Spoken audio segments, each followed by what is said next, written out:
Assalamualaikum warahmatullahi wabarakatuh. Alhamdulillahi wa kafa. Wassalamun ala ibadihi alladhina istafa. Subhanaka la ilma lana illa ma 'allamtana innaka antal alimul hakim.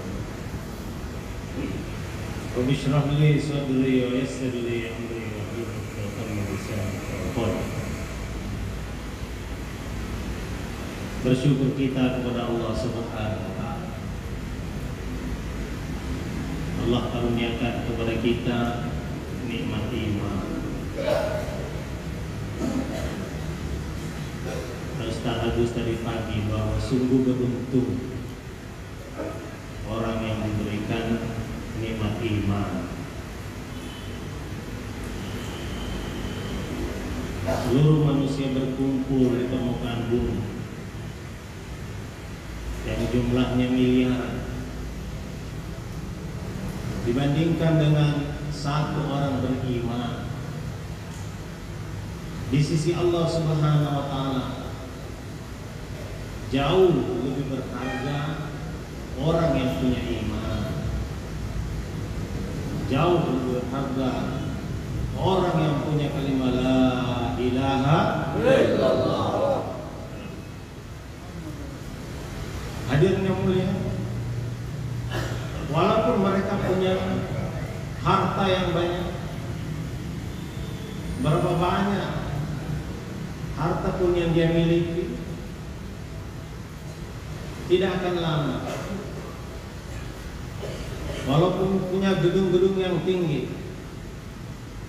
dia memiliki Burj Khalifa, tingginya 828 meter. Ketika masuk kubur, satu ubin pun tidak akan dibawa masuk ke dalam kubur.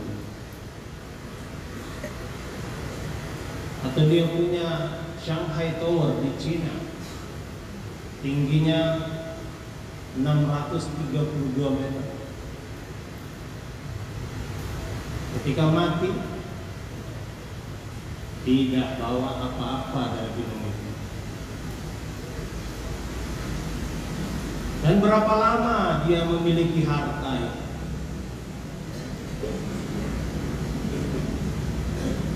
Kalau dia memiliki umur misalnya 1000 tahun saja, fi yaumin kana miqdaruhu alfa sanatin mimma ta'udun, 1000 tahun. Di akhirat itu hitungannya 1000 tahun dunia sehari di akhirat. Kalau ada orang di dunia ini umurnya 1000 tahun, artinya sehari saja di akhirat. Kalau umurnya hanya 500 tahun, artinya setengah hari di akhirat. Setengah hari itu berapa jam? 12 jam. Kalau umurnya 250 tahun, artinya 1/4 hari akhirat. Berapa jam itu? 6 jam. Mungkin tidak ada orang umurnya 250 tahun sekarang. Dibagi dua lagi, umurnya 125 tahun, artinya 3 jam akhirat. Juga tidak banyak yang punya umur 125 tahun. Dibagi dua lagi, inilah umur umat baginda Muhammad sallallahu alaihi wasallam. 125 bagi 2 sama dengan 62,5.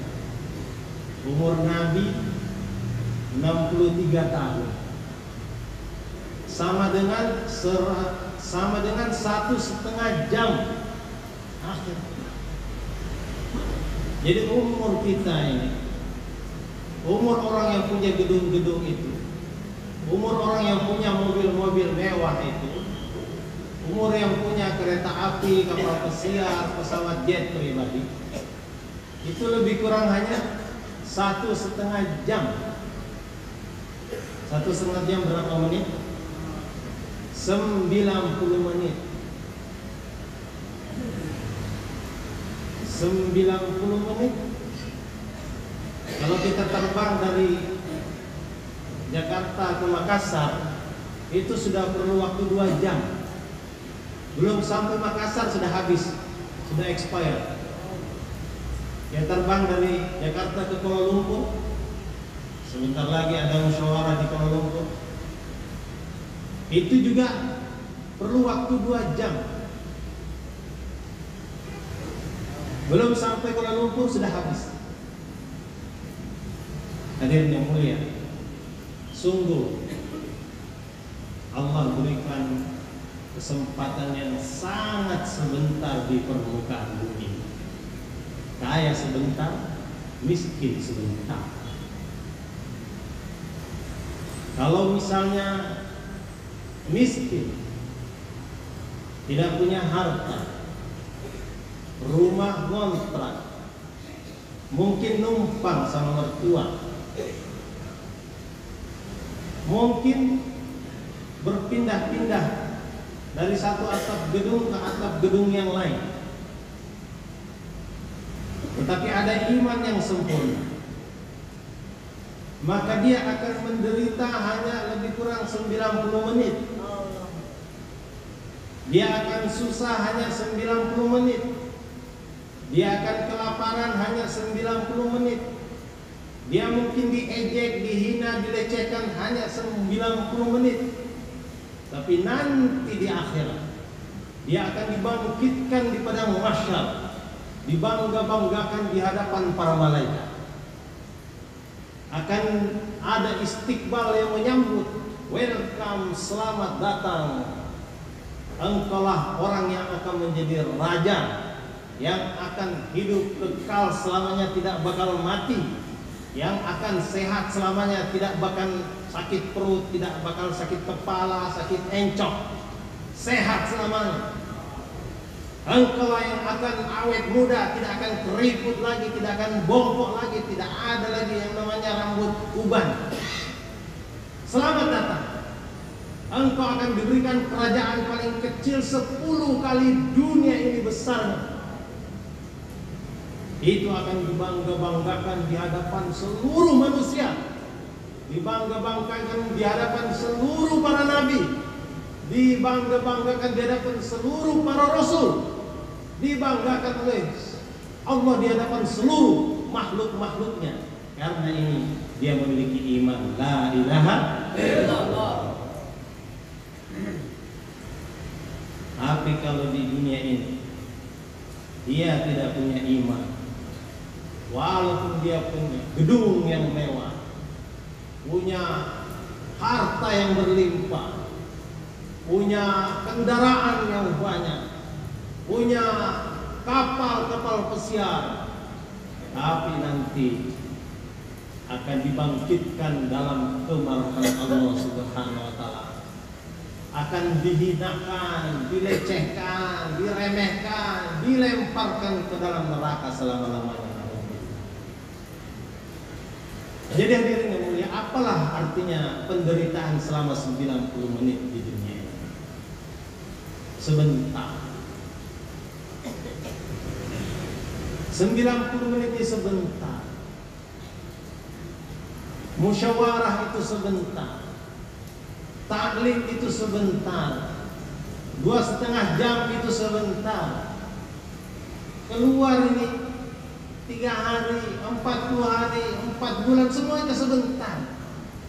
Nanti akan dibangkitkan dengan kerajaan yang mewah, diberikan istana yang terbuat dari emas, dan penjaga istananya dari bidadari yang bermata jernih.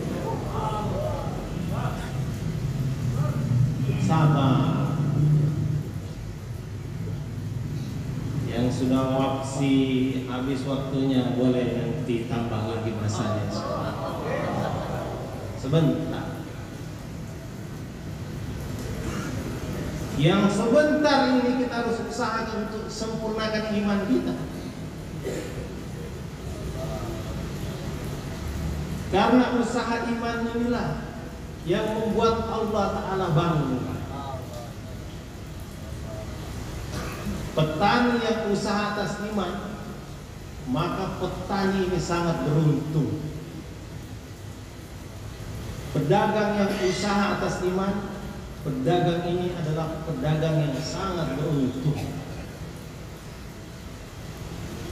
Hadirin yang mulia, jangankan petani, jangankan pedagang, orang yang usaha atas iman melewati pokok-pokok kayu, pokok kayu itu dilewati bayangannya, maka dia langsung merasa bangga. Dia bangga-banggakan dirinya di atas pokok kayu yang lain. Wahai pokok-pokok kayu, aku dilewati oleh orang-orang yang keluar di jalan Allah Ta'ala. Bangga. Batu-batu yang diinjak, orang yang keluar di jalan Allah Ta'ala membanggakan dirinya di atas batu-batu yang lain. Bukit-bukit yang dilewati membanggakan dirinya di atas bukit-bukit yang lain. Ayam yang dipotong itu membanggakan dirinya atas ayam-ayam yang lain. Aku dimakan orang-orang yang keluar dari Allah Subhanahu wa ta'ala.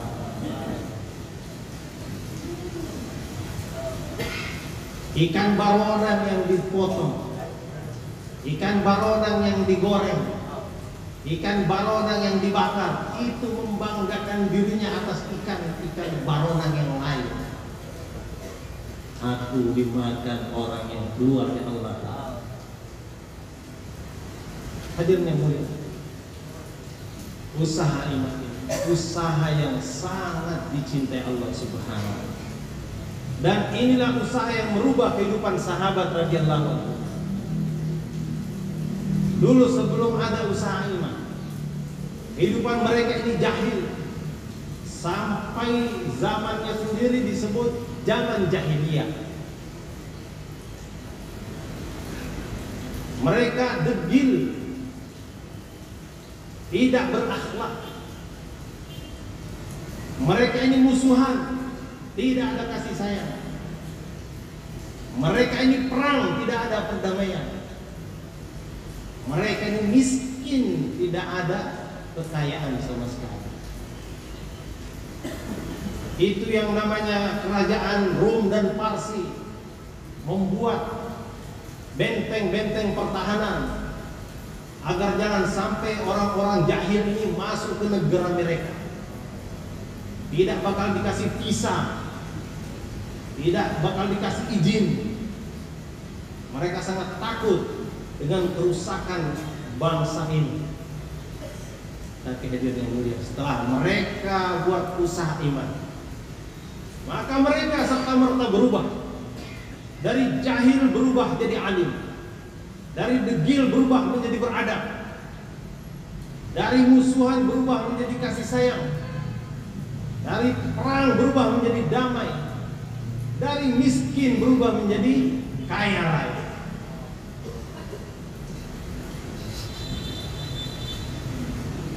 Angkat wajah.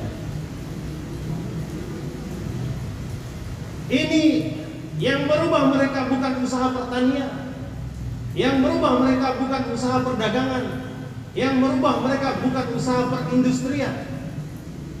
Yang merubah mereka adalah usaha iman, usaha atas kalimat la ilaha illallah. Hadirin yang mulia, mereka dikenalkan siapa itu Allah. Allah ini adalah zat yang tersembunyi tapi ingin dikenal. Makin banyak kita omongin Allah, makin senang Allah kepada kita. Allah ini maha pencemburu. Kalau kita omongin makhluk lain, omongin tetangga, omongin orang seberang laut, itu Allah cemburu, maka Allah kasih hukuman seperti memakan bangkai manusia. Allah tidak suka makhluk-makhluk itu disebut. Allah senang kalau dirinya disebut. Itu sebabnya Allah memberikan nama kepada dirinya banyak. Ahli tasawuf mengatakan nama Allah itu ada 3.000. 1.000 nama hanya diketahui oleh para malaikat. 1.000 nama hanya diketahui para nabi. 300 nama tertulis dalam kitab Taurat. 300 nama tertulis dalam kitab Zabur. 300 nama tertulis dalam kitab Injil. 99 nama tertulis dalam kitab Al-Quran. Dan 1 nama saja yang menjadi rahasia Allah sendiri. Allah ingin dikenal. Untuk mengenal Allah, yang pertama sekali harus dilakukan adalah mengenal namanya.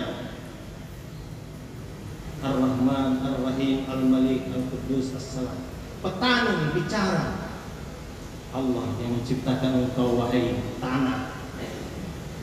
Allah yang memelihara engkau wahai pepohonan. Allah yang mengeluarkan akarmu. Allah yang mengeluarkan batangmu. Allah yang mengeluarkan daunmu.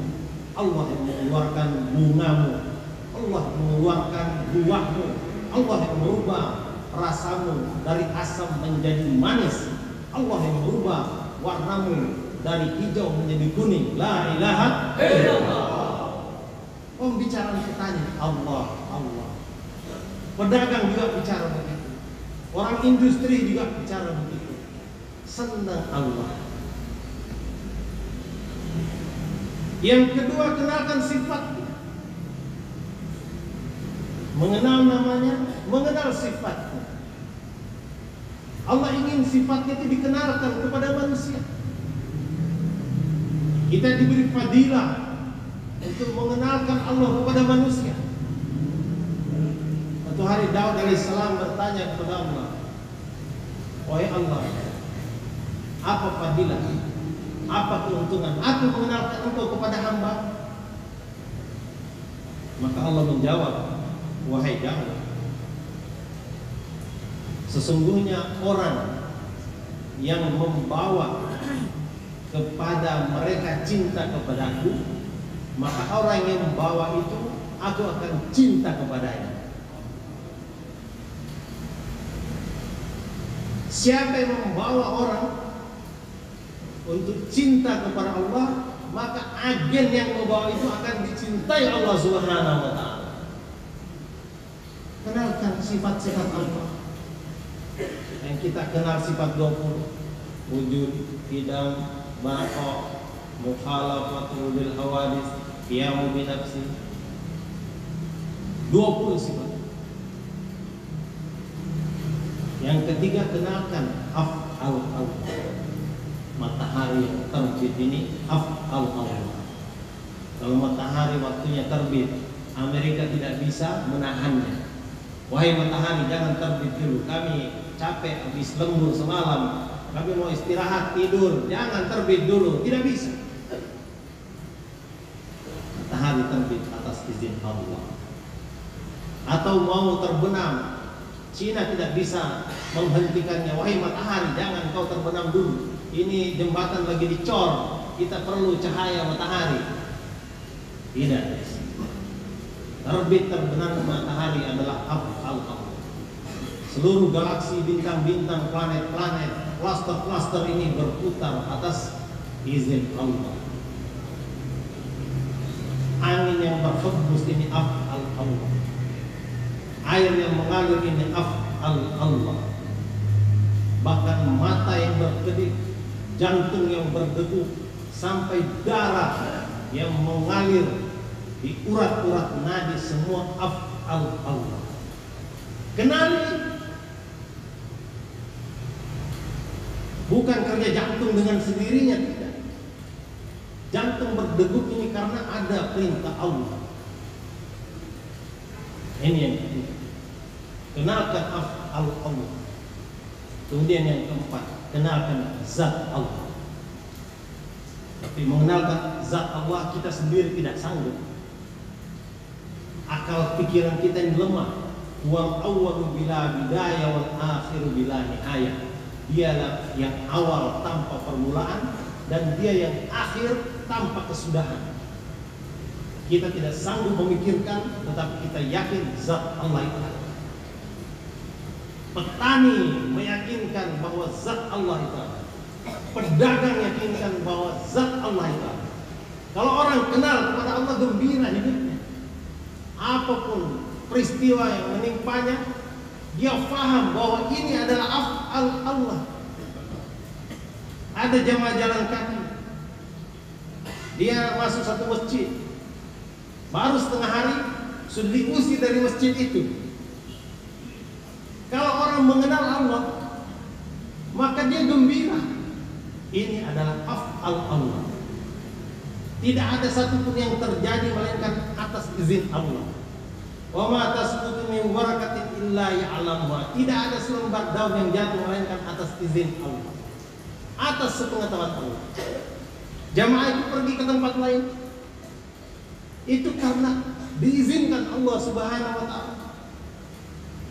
Hadirin, kalau orang kenal maka gembira itu. Makin kenal Allah makin alim dia. Makin kenal lagi makin jadi ulama dia. Yang kedua, orang kenal Allah akan datang sifat khauf, sifat takut. Nanti akan datang disiplin, nanti akan datang sungguh-sungguh, karena dia kenal siapa itu Allah, yang maha melihat, yang maha mendengar, yang maha mengetahui. Allah maha mengetahui apakah hari ini sudah 2,5 jam atau belum. Hari ini apakah sudah dakwah 25 majelis atau belum. Allah maha mengetahui hari ini apakah sudah taklim harian atau belum. Akan datang sifat khauf, disiplin, bersungguh-sungguh. Akan datang sifat rojak, sifat harap kepada Allah. Ada andalan. Seorang anak kecil masuk supermarket, dia ambil apa saja yang dia mau. Dia ambil permen, dia ambil permainan, dia ambil yang dia inginkan, karena dia yakin ibunya akan membayarkan. Seorang dai ini dia melakukan apa yang dia inginkan, yang sesuai dengan aturan-aturan Allah. Dia sambut takaza. Dia menerima dengan lapang dada. Kenapa? Karena dia tahu nanti Allah akan bayarkan. Mau berangkat ke Malaysia, ini ada takaza untuk musyawarah Indonesia 2 tahunan, sudah tertunda. Tetapi hadirnya mulia, dia sambut takaza itu. Kenapa? Karena dia yakin Allah akan bayarkan. Jadi menyambut takaza ini gembira, tidak ada rasa beban, karena kenal kepada Allah. Datang sifat mahabbah kepada seluruh makhluk, dan datang sifat syaja'ah, berani. Dia yang mulia, indah ini mengenal Allah Subhanahu. Para sahabat itu kenal kepada Allah Subhanahu wa ta'ala. Karena itu mereka hidupnya jadi mudah. Memang Allah Ta'ala inginkan kita ini mudah. Dalam perkara rizki, ini yang sangat ditakuti biasanya. Kenapa orang takut menyambut takaza? Karena takut perutnya lapar, takut istrinya tidak makan, takut anaknya tidak bayar uang sekolah. Ini yang ditakuti. Hadirnya mulia. Tapi kalau orang kenal kepada Allah Subhanahu wa ta'ala, sebagaimana sahabat mengenal kepada Allah Subhanahu wa ta'ala, maka jadi mudah menyambut takaza. Karena mereka baca, mereka mendengar langsung apa yang disabdakan Rasulullah. Dalam hadis qudsi Allah Subhanahu wa ta'ala berfirman, "Ya 'abdi, khalaqtuka lil ibad fala tal'ab."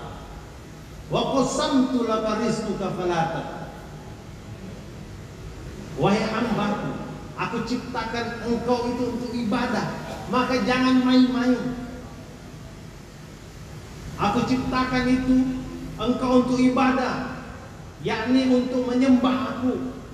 Untuk dapat menyembah aku, kamu harus dakwahkan agamaku. Jangan kamu main-main dalam musyawarah. Jangan kamu main-main dalam taklim rumah, taklim masjid. Jangan kamu main-main dalam 2,5 jam. Jangan kamu main-main dalam nisab. Sungguh-sungguh kamu, aku yang jamin rizki kamu. Wa qasamtu laka rizquka fala tad'am. Untuk urusan rizki kamu jangan capek-capek. Kita dilarang Allah Ta'ala untuk berkeringat untuk perkara rizki.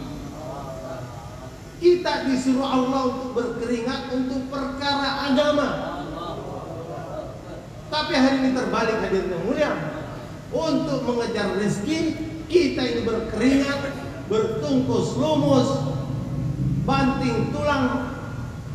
Tetapi untuk agama, main-main. Hadirin yang mulia, itu yang membuat persoalan demi persoalan datang dalam kehidupan ini. Para sahabat, mereka mudah hidup. Seorang sahabat namanya Miqdad bin Aswad, kesibukannya takazah. Satu hari tidak ada makanan di rumah, maka dia pergi untuk buang hajat. Datang satu ekor tikus membawa satu keping uang emas, uang dinar. Satu dinar itu nilainya 4,25 gram emas. Kalau dirupiahkan lebih kurang 4 juta rupiah. Dibawa tikus itu di hadapan Miqdad bin Amir radhiyallahu, Miqdad bin Aswad radhiyallahu. Tikus pergi ambil lembar keping yang kedua. Tadi 4 juta, sekarang 8 juta. Pergi lagi, ambil keping yang ketiga, udah 12 juta. Pergi bolak-balik sampai 17 keping. 17 keping kali 4 juta berapa itu? 68 juta. Terakhir diambil muncangnya, diletakkan di situ, kemudian tikus pergi. Miqdad bin Aswad selesai juga hajat.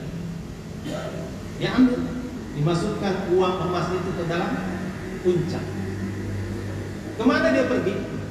Apa langsung ke rumah beritahu istri, istriku sayang dapat ghanimah ini? Tidak.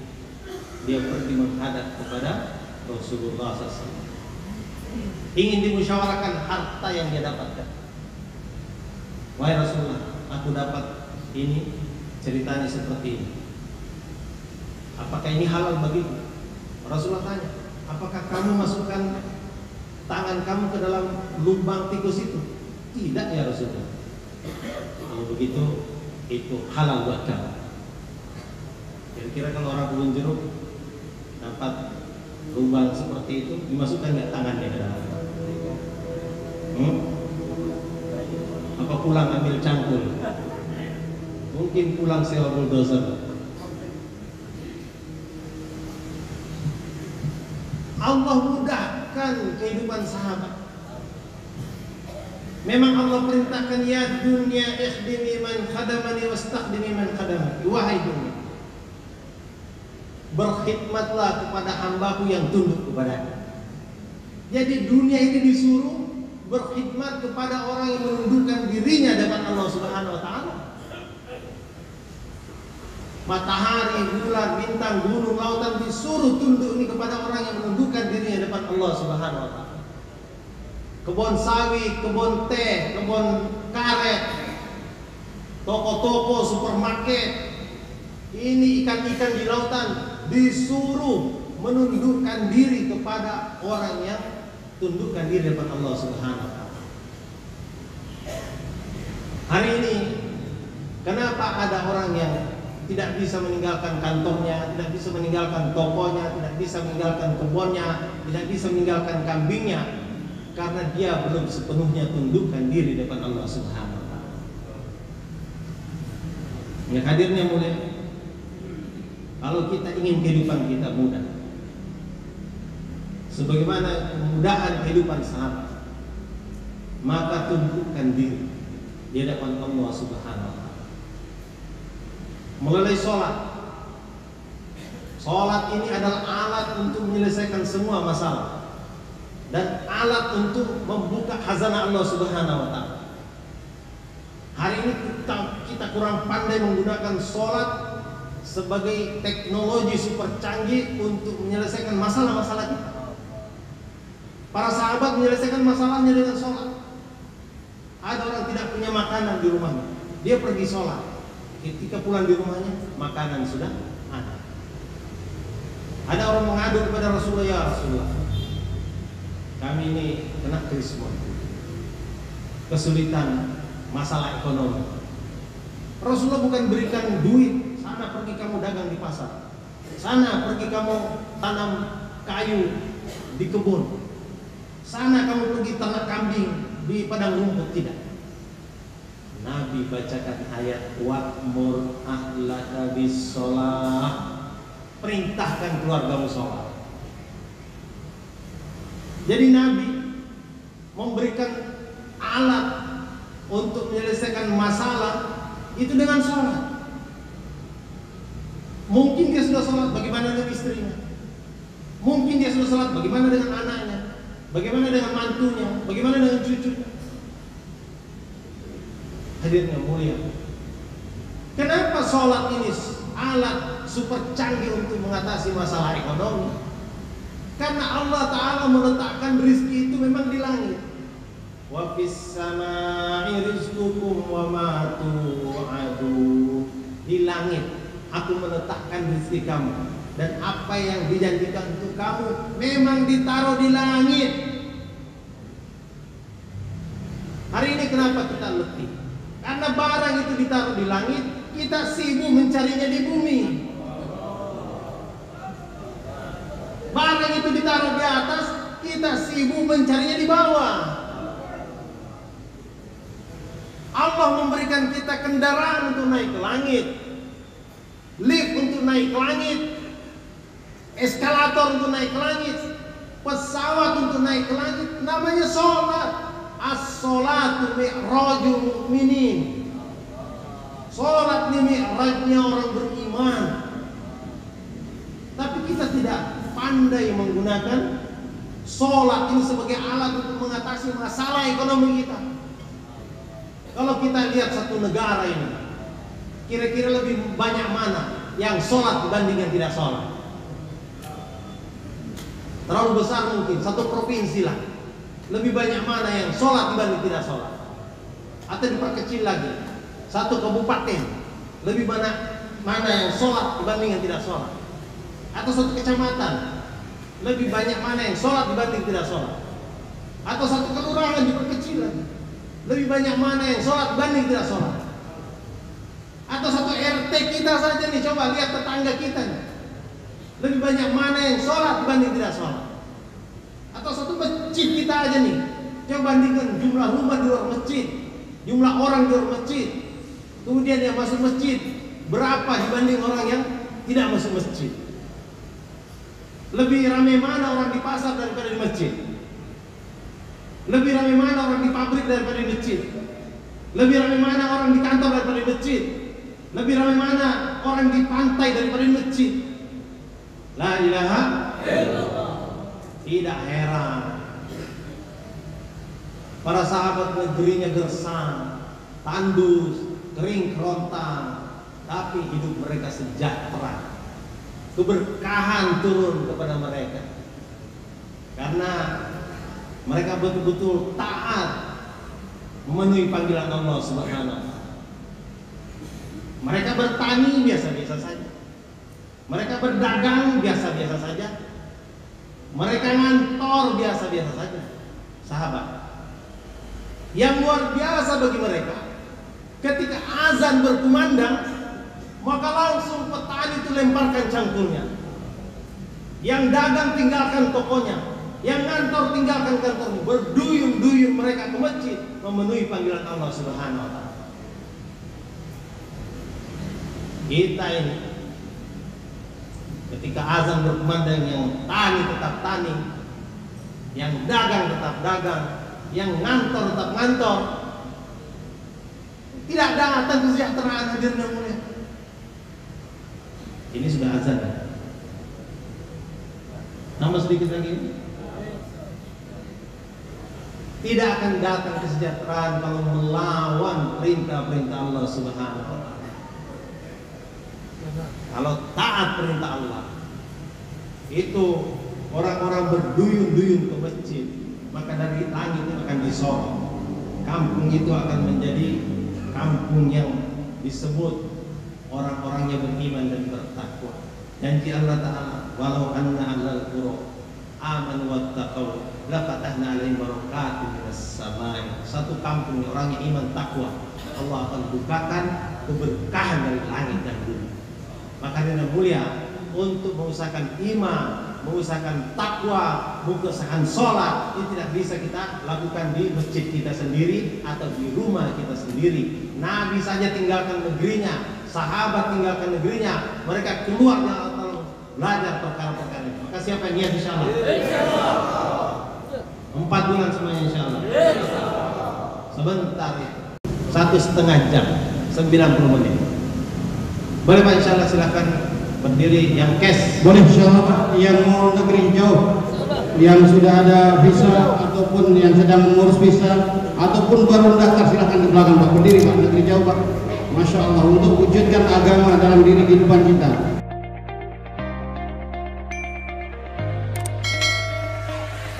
Cambiabei.